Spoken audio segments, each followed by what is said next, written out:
شاعر محمد عبد القادر. اتفضل يا فندم. أمين عام حزب الدستور الدكتور حسام الحديدي.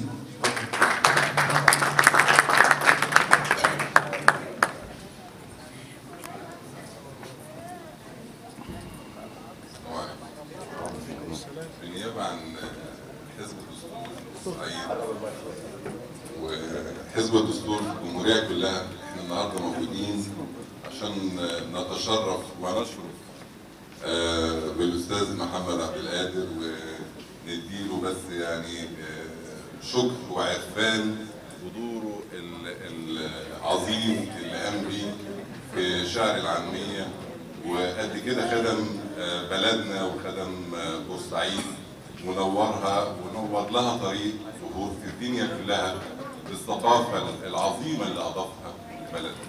شكرا لك.